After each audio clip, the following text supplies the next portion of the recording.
ராவண பார்வையாளர்கள், தமிழ் உறவுகள் மற்றும் ராவண நல விரும்பிகளுக்கு வணக்கம். சவுக்கு சங்கர் கைது, இதுதான் இன்றைக்கி பரபரப்பாக பேசிக்கிட்டு இருக்கிறாங்க. இது சரியா தவறா என்பது ஒரு பக்கம் இருக்கட்டும், அது கைது செய்த விதம் சரியா தவறா அப்படின்ற இன்னொரு விவாதம் ஓடிக்கிட்டு இருக்குது. பெண் காவலர்களை அவதூறாக பேசியார் அப்படின்ற பல பிரிவுகளில் கைது. அவதூறுனா ஆதாரமற்ற பொய் குற்றச்சாட்டு, அவர்களை இழிவுபடுத்துகிற விதமாக, இப்படி பல்வேறு காரணங்கள் இருக்குது. அந்த பிரிவின் கீழே வழக்கு பதிவு செய்து கைது பண்ணியிருக்கிறாங்க. என்ன இதில் ஒரு விஷயம்னாக்கா, அது சரியாக தவறா, சவுக்கு சங்கர் எப்படின்னா அதெல்லாம் அதை நான் அப்புறம் பேசுகிறேன் உங்களுக்கு. அவர் இந்த கைது விதம் இருக்குல்ல, ராஜேஷ் தாஸ் ஒரு போலீஸ் அதிகாரி, ஐபிஎஸ், அவருக்கு எதிராக பாலியல் குற்றங்கள், அவதூறு, இந்த மாதிரியான விஷயங்கள் எல்லாம் சேர்ந்து பாலியல் சீண்டல்ன்ற விஷயத்தை இன்னொரு பெண் ஐபிஎஸ் அதிகாரி கொடுத்ததின் பேரில் வழக்கு பதிவு, விசாரணை, இப்போ தண்டனை, அவருக்கு 3 ஆண்டு கடுங்காவல் தண்டனை. இந்த எங்கே இருக்கிறாருன்னு தெரியல, நாங்கள் தேடிக்கிட்டு இருக்கிறோம். சொல்கிறது யார்? காவல்துறை.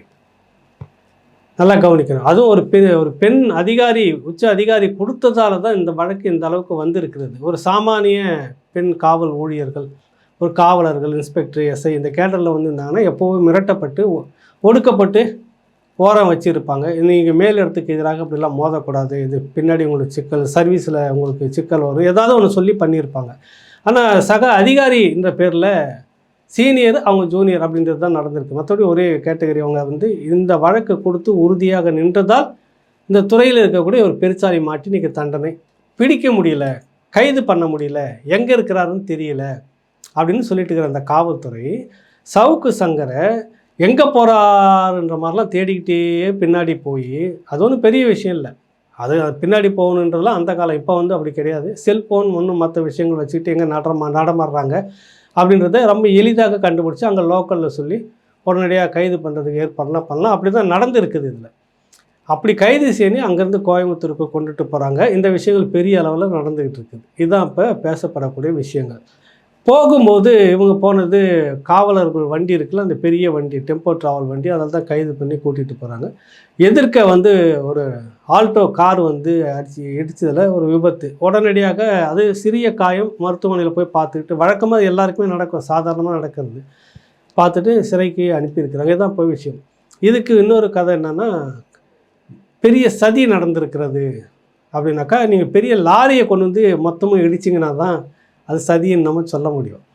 அந்த வாகனத்துக்கு இந்த வாகனத்துக்கு ஒரு பொருத்தப்பாடும் கிடையாது. தவிர இந்த வாகனத்துக்குள்ளே காவலர்களும் இருக்கிறாங்க. அழைச்சிக்கிட்டு போகிற காவலர்கள் இருக்கும்போது பெரிய வாகனத்தை ஏற்றி அது கொலை செய்ய முயற்சி அப்படின்னாக்கா உள்ள காவலர்களுக்கும் அது உயிர் பாதிப்பு இருக்கும்.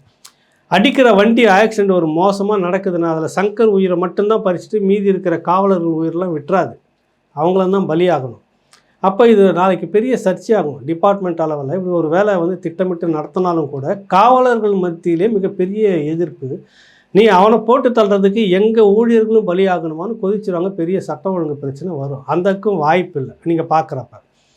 அப்போ அது சாதாரண ஒரு நடைமுறையில் போகும்போது நடந்த ஒரு விபத்து தான். இதை பெரிய அளவில் இதுக்கு ஒரு பில்டப் பண்ணிட்டு இருக்கிறாங்க. இது சரியில்லை அப்படின்றது இந்த பக்கமும் நம்ம சொல்ல வரோம். இந்த கள்ளக்குறிச்சியில் ஒரு மாணவி மர்மமாக இருந்ததை ஒட்டி ஒரு பெரிய சர்ச்சை ஓடிக்கிட்டு இருந்து உங்கள் எல்லாருக்குமே தெரியும். அதில் சாவித்திரி கண்ணன் விடாத அந்த நிர்வாகத்தின் மேலேயும் காவல்துறை மேலேயும் ஒரு சார்ஜ் பண்ணி குற்றச்சாட்டை வச்சு பேசிக்கிட்டு இருந்தார். அதன் பேரில் அவருக்கு வழக்கு நீதிமன்ற உத்தரவின் பேரில் அவர் கைது பண்ணுறதுக்கு வாங்கி அவர் கைது பண்ணி கொண்டுட்டு போகிறாங்க. இது பெரிய அதிர்ச்சியை ஏற்படுத்தியது. அவர் சாவித்திரி கண்ணன் எனக்கும் முரண்பாடு இருக்குது, நான்லாம் இங்கே அவர் கூப்பிட்டா வரமாட்டார், நம்மளாம் அவரை கூப்பிட்றதில்ல. என்ன காரணம்னா அவர் மட்டுமே தான் ரொம்ப நடுநிலையாக யோக்கியமாக இருக்கிற மாதிரி அவருக்குள்ள ஒரு நினைப்பு. மற்றவர்களை சுற்றி இருக்கிறவங்க எல்லாருமே அவங்களாம் எதுக்கும் சமரசமாவாங்க அப்படின்னு அவருக்குள்ளாக ஒரு நினைப்பு. அது இந்த விஷயங்கள் முரண்பாட்டில் இதை பேசும்போது ஒரு முரண்பாடு வருகிறது. இது சம்பந்தமாக வேற ஒரு சேனலுக்கு நம்ம பேட்டி கொடுக்குறோம். உடனே அந்த சேனலுக்கும் சவுக்கு சங்கருக்கும் தொடர்பு இருக்குது, அதனால் நீங்கள் எல்லாம் ஒன்றுன்ற மாதிரி அவரே நினச்சிக்கிட்டார். அது வேறு விஷயம். இப்போ எதுக்கு சொல்ல வரேன்னா, சாவித்திரி கண்ணனை கைது பண்ணோன்னு அப்போ சவுக்கு சங்கர் என்ன போடுறாரு, இந்த மனித உரிமை மண்ணாங்கட்டி அப்படின்லாம் பேசிக்கிட்டு வருவாங்க, பத்திரிக்கை சுதந்திரம் அப்படி இப்படின்னு சொல்லிட்டு வருவாங்க, அவங்க 2 மிதி மீச்சு விடுங்க அப்படின்னு எழுதுறாரு. அந்த கள்ளக்குறிச்சி விவகாரத்தில் வதந்தி பரப்பியதற்காக சாவித்திரி கண்ணன் கைது. இந்த கைது நீதிமன்ற உத்தரவின் அடிப்படையில் நடந்தது. கைது மிக மிக நியாயமான நடவடிக்கை பத்திரிகை சுதந்திரம் அவனை பேசிட்டு வந்தானா வாய் மேலே மிதிங்க அப்படின்னப்ப நம்மளையும் இப்போ மிதிக்கிற மாதிரி ஆகிடுமோன்ற கேள்வி இந்த இடத்துல சுட்டி காட்ட வேண்டியதாக இருக்குது. பிறருக்கு என்ன முற்பகல் செய்யும் தமக்குன்னா பிற்பகல் தானே வரும். நேற்று உனக்கு நடந்தது நாளைக்கு அவருக்கு நடக்கும், அது அங்கே தானே நடந்தது இது இங்கே தானே நடந்தது, நமக்கு ஒன்றும் பிரச்சனை இல்லை அப்படின்னு நினச்சிட்டு இருந்தால் நாளைக்கு வீட்டுக்குள்ளாரையும் வந்து தூக்குவாங்க அப்படின்ற ஒரு பொது புத்தி எல்லோருக்கும் இருக்கணும். தப்புன்னா எங்கே வேணாலும் கேள்வி கேட்கணும். அதில் வந்து இந்த காரணம் அந்த காரணம் பார்த்துட்டு இப்படி வருவாங்க வாயிலே மிதிக்கணும் அப்படின்னு நீங்கள் காவலர்களுக்கு அன்றைக்கி சப்போர்ட் பண்ணிவிட்டு பேசுகிறப்ப இன்றைக்கி உங்கள் கைதும் இந்த வழக்கு பதிவு பண்ணிட்டாங்கன்னா கைது பண்ணுவாங்க தானே? இதுதான் கேள்வி. இப்போ வழக்கு பதிவு பண்ணிட்டோம், நாளைக்கு என் மேலே கூட வழக்கு பதிவு பண்ணிட்டாங்கன்னா கைது பண்ணுவாங்க தான். அது சரி தவறு அது விமர்சிக்கப்பட வேண்டியது அப்பாற்பட்டது. இப்போ யார் வாய் மேலே மிதிப்பாங்க, அதான் கேள்வி எனக்கு இருக்குது. இன்னொரு விஷயம் என்னென்னா, சவுக்கு சங்கர் வந்துட்டு நேற்று வந்து திமுக அவரை வந்து தூக்கி மடியில் வச்சு கொண்டாடிக்கிட்டு இருந்தது. அதாவது நேற்றுன்னா எதிர்க்கட்சியாக இருக்கும்போது. அப்போ இதே எடப்பாடி பழனிசாமி முதலமைச்சர் அவர்களை எவ்வளவு மோசமாக, எவ்வளவு கேளிக்கையாக, எவ்வளவு கீழ்த்தரமாக விமர்சனம் பண்ணி பேச முடியுமோ எழுத முடியுமோ எல்லாமும் செய்தார். அப்போ வந்து நல்லா சவுக்கு சங்கருக்கு வாயில் நல்லா போஷாக்கு கொடுத்து நல்லா ஊட்டி ஓஹோ சூப்பர் பேஸ் நன்னா இருக்குது நல்லா பேசுங்கன்னு சொல்லி அடிச்சுக்கிட்டே இருந்தப்போ அந்த சவுக்கு சங்கரை இன்றைக்கி அதே அதிமுக தூக்கி மடியில் வச்சுக்கிட்டு இன்றைக்கி அது ஊட்டி விட்டுக்கிட்டு இருக்குது. இன்றைக்கி உங்களுக்கு அது கஷ்டமாக தெரியுது திமுகவுக்கு. அன்றைக்கி எடப்பாடி பழனிசாமி மீது சவுக்கு சங்கர் வச்ச விமர்சனம், ஊழல் குற்றச்சாட்டு, முறைகேடு எல்லாம் எழுதிக்கிட்டு இருந்தபோது உங்களுக்கு கொண்டாட்டமாக இருந்தது. நடப்பது அநீதி, யாராவது ஒருத்தர் எழுதி தான் ஆகணும், இந்த சவுக்கு சங்கர் எழுதுகிறார் நம்ம கொண்டாடுவோம் அப்படின்னு நீங்கள் சப்போர்ட் பண்ணிகிட்டு இருந்தீங்க. அன்றைக்கி உங்களுக்கு ஆதரவாக செய்துக்கிட்டு இருந்தார், விடாத செய்துக்கிட்டு இருந்தார், நடந்துக்கிட்டு இருந்தது. அன்றைக்கி உங்களுக்கு கொண்டாட்டமாக இருந்தது. இன்றைக்கி அதே நபரை வந்து எடப்பாடி பயன்படுத்திக்கிட்டார். அவருக்கு ஒரு பெரிய தொகையை கொடுத்துருக்கிறாரு, அலுவலகம் வச்சுருக்கிறார் அப்படின்லாம் சொல்லப்படுகிறது. அது நமக்கு போகலை, அதுக்குள்ளார நமக்கு போகலை, அதை பற்றி தெரியாது. ஆனால் திமுகவில் நடக்கக்கூடிய முறைகேடுகள், அத்துமீறல்கள், அராஜகம் இப்படியான விஷயங்கள் தொடர்ந்து எழுதும்போது உங்களுக்கு என்ன கஷ்டமாக இருக்குது இன்றைக்கி திமுகவுக்கு? இன்றைக்கி மட்டும் உடனே பாஞ்சு போய் கைது செய்து எல்லாத்தையும் வைக்கிறீங்கன்னா, அப்போ நேற்று எடப்பாடி அவர்களை பேசுவதற்கு நீங்கள் சந்தோஷமாக மௌனமாக இருந்துக்கிட்டு பின்னாடி இருந்தீங்கல்ல, அது அன்றைக்கி வந்து எதை எடப்பாடி கைது செய்திருந்தாங்கன்னு நீங்கள் எப்படி போராட்டம் நடத்தியிருப்பீங்க? நடத்தலை, கைது நடக்கலை, அதனால் நீங்கள் போராட்டமும் நடத்தலை. இப்போ இன்றைக்கி நீங்கள் வந்து உங்களுக்கு வலிக்குதுன்னு செய்கிறீங்க திமுக. என்னென்னா அது ஒரு வழக்கு, அது ஒரு கேஸை போடுறீங்க, ஏதோ ஒன்று பண்ணுறீங்க, அது முழுக்க ஒரு தெரிகிறது பழிவாங்கும் நடவடிக்கை தான் அப்படின்னு. ஏன்னா நீங்கள் எப்போவுமே உங்களுக்கு எதிராக ஒருத்தர் செயல்பட்டுறக்கூடாது, பேசிடக்கூடாது, செய்திடக்கூடாது, இப்படியான விஷயங்களை செய்து அம்பலப்படுத்துகிறப்ப அவன் மேலே கணக்கு வச்சுக்கிட்டே வந்து எதே ஒரு கேஸை கொண்டு வந்து போட்டு வச்சு நீங்கள் இப்படிலாம் செய்வீங்கன்றது உலகத்தில் வேறு யாரும் உங்களுக்கு மட்டுமே அது கைவந்த கலை அப்படின்னு நமக்கு நல்லாவே தெரியும். அது பேச விட மாட்டீங்க, செயல்பட விட மாட்டீங்க. எதிர்கட்சியாக இருக்கும்போது தான் உங்களுக்கு எல்லா சுதந்திரமும் இருக்கும். திமுகவுக்கு ஆளுங்கட்சியாக வந்துச்சுன்னா அதெல்லாம் தூக்கி மூட்டை கட்டி வச்சுட்டு உங்களுக்கு எதிராக யாரும் பேசக்கூடாது, வழக்கு பதிவு செய்து கோர்ட்டில் கொண்டு வந்து நிறுத்துங்க, சிவில் கேஸ் நடத்திக்கிட்டு இருங்க. அது சரி தவறு நாளைக்கு பார்த்து போகட்டும். அதை விட்டுட்டு விரட்டி போய் கைது பண்ணுறீங்க. உங்கள் காவல்துறை தான் ஒரு பக்கம் ஒரு போலீஸ் அதிகாரியை பிடிக்கவே முடியலன்னு சொல்லுது, இன்னொரு பக்கம் சவுக்கை ஓடி பிடிக்கிறீங்க. நீங்கள் சவுக்கு மீது இப்படியான ஒரு விமர்சனங்கள் இருக்குது, நம்ம இல்லைன்னு சொல்ல வரல. கடந்த ஆட்சியில் அவர் அப்படி செய்துட்டு இருந்தார். உண்மையில் ஒரு பத்திரிகையாளரா இல்லை புரோக்கரா அப்படின்னு சில பேர் எழுதிக்கிட்டு இருக்கிறாங்க. இதுதான் இப்போ இருக்கக்கூடிய ஒரு விஷயங்கள். அவரை பொறுத்த வரைக்கும் என்னென்னா, யாருக்கு எதிராவது ஆளுங்கட்சிக்கு எதிராகனா செயல்படணும், அதுக்கு நமக்கு ஒரு பின்னணியில் வேறு சில பேருடைய சப்போர்ட் வேணும் அப்படின்னு அதை சார்ந்து பண்ணிட்டு இருக்கிறார். நேற்று திமுக எதிர்கட்சியாக இருந்தது, அதனால் ஆதரவு பண்ணது. நேற்று அதிமுக கடுமையாக விமர்சனம் பண்ணிட்டு இருந்தார். இன்றைக்கி அப்படியே களம் மாறி இருக்கிறது. நாளைக்கு இது அப்படியே மாறாதுன்றதுக்கு என்ன உத்தரவாதம்? நீங்கள் திமுக எதிர்கட்சியாக வந்துடுறது, அதிமுக திரும்ப ஆளுங்கட்சியாக வந்துடுறது, நிறைய முறைகேடுகள்லாம் நடக்குது. பேசுகிறதுக்கு ஒரு ஆள் வேணுமா வேணாமா நீங்கள் நினைப்பீங்களா இல்லையா? அன்றைக்கி இதே சவுக்கு சங்கரை தூக்கி நீங்கள் மடியில் வச்சுப்பீங்க. அன்றைக்கி அவர் வந்து போராளியாக தெரிவார் உங்களுக்கு. இன்றைக்கி பொய் புரட்டுக்காரர், பொய் வழக்கு போடுறீங்க, இதெல்லாம் செய்கிறீங்க, கரெக்டு.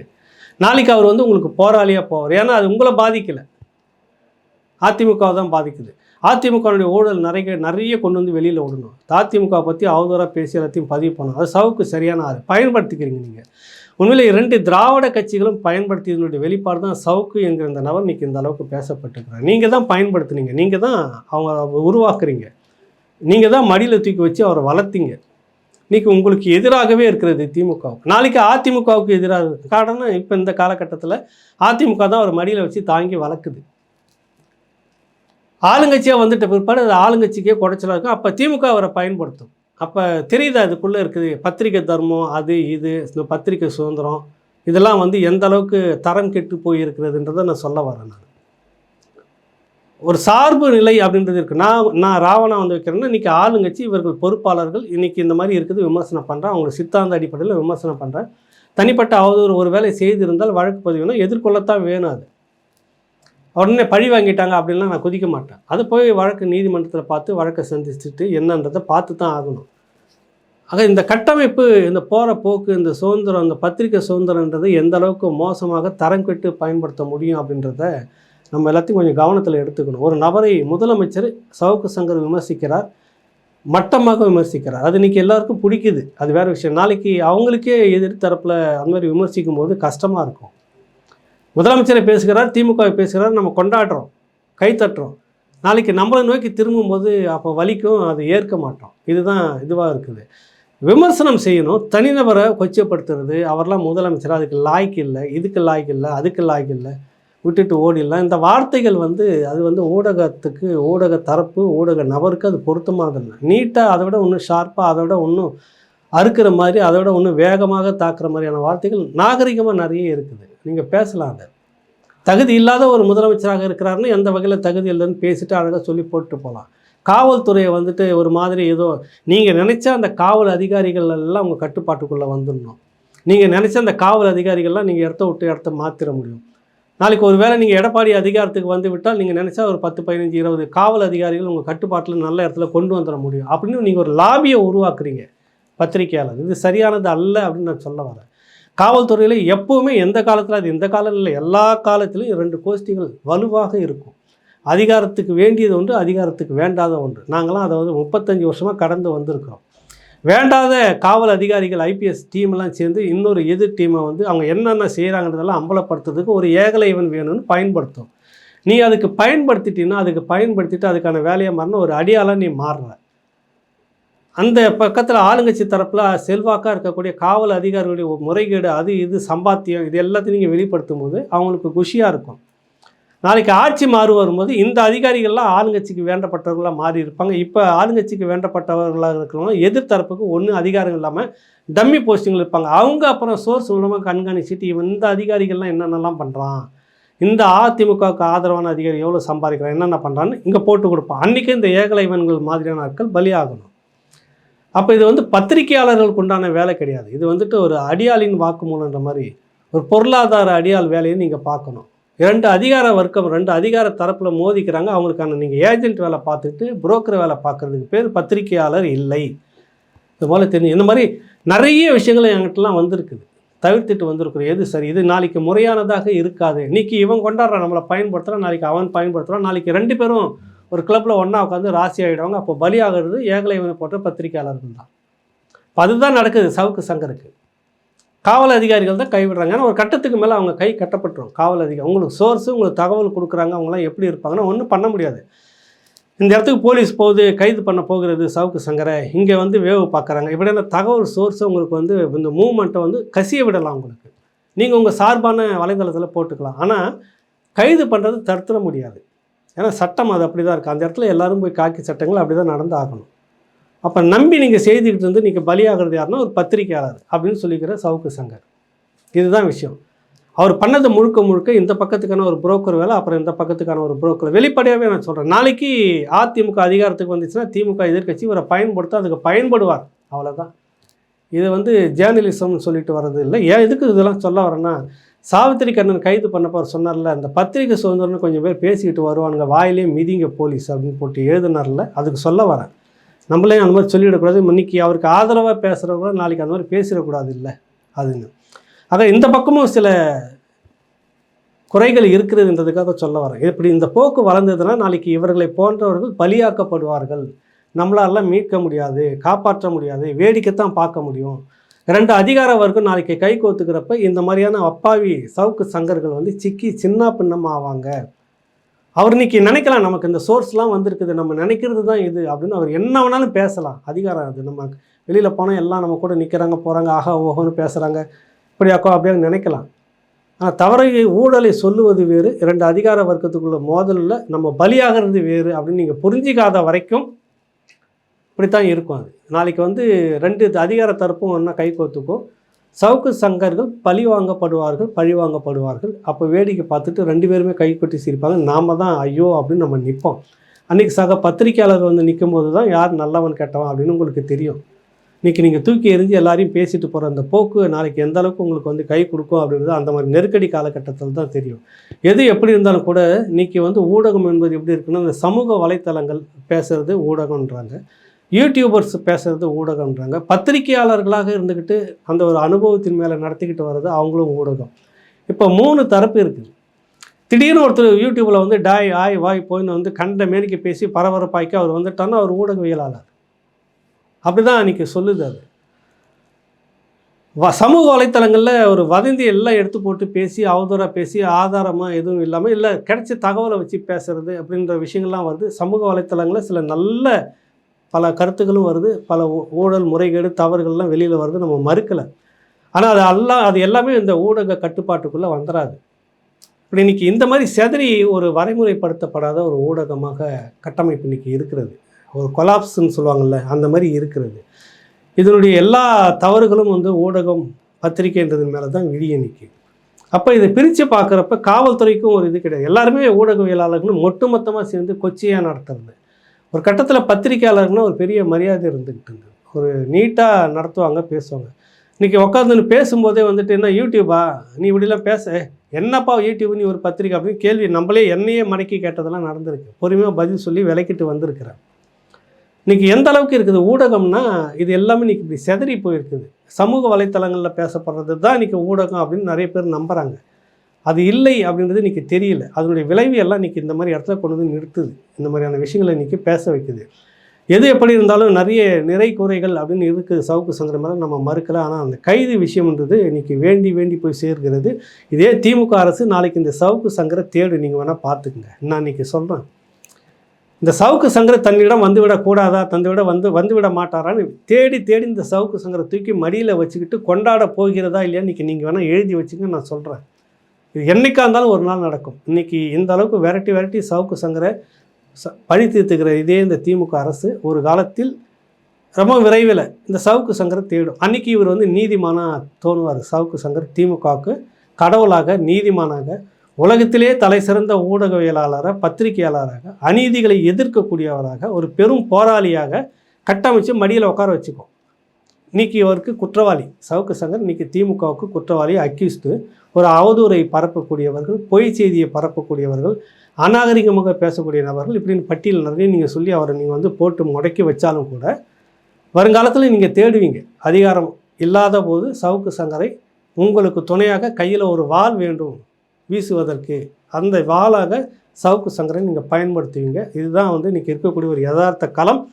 அதற்காக இந்த விஷயத்தை வந்து சவுக்கு சங்கர் கைதை கண்டிக்காமல் இருக்க முடியாது. கண்டிக்கணும், கட்டாயம் கண்டிக்கணும். இன்றைக்கி அவருக்கு வந்தது நாளைக்கு எங்களுக்கும் வரலாம், மற்றவர்களுக்கும் வரலாம். அங்கே தானே நடக்குது, நமக்கு ஒன்றும் இல்லை, நமக்கு அவருக்கு முரண்பாடு, அதனால் அதை பற்றி பேசக்கூடாது அப்படின்லாம் நம்ம நினச்சோன்னா நாளைக்கு நமக்கும் வரும். இந்த விஷயத்தில் சேர்ந்து ஒரு கண்டனத்தை பதிவு செய்வோம். உள்ளே நடக்கிற விஷயங்கள் எப்படிப்பட்டதுன்றதையும் விளக்கமாக பேசிக்கிறேன். 2 பெரும் மலைகளுக்குள்ளாக எப்படியான நபர்கள் பயன்படுத்தப்படுகிறார்கள், அதுக்கு இப்படியான நபர்கள் பலியாகிடக்கூடாது என்றதையும் அந்த நேரத்தில் கருத்தில் வச்சுக்கிறேன். மீண்டும் ஒரு நிகழ்ச்சியில் உங்களை சந்திக்கின்றேன். நன்றி, வணக்கம்.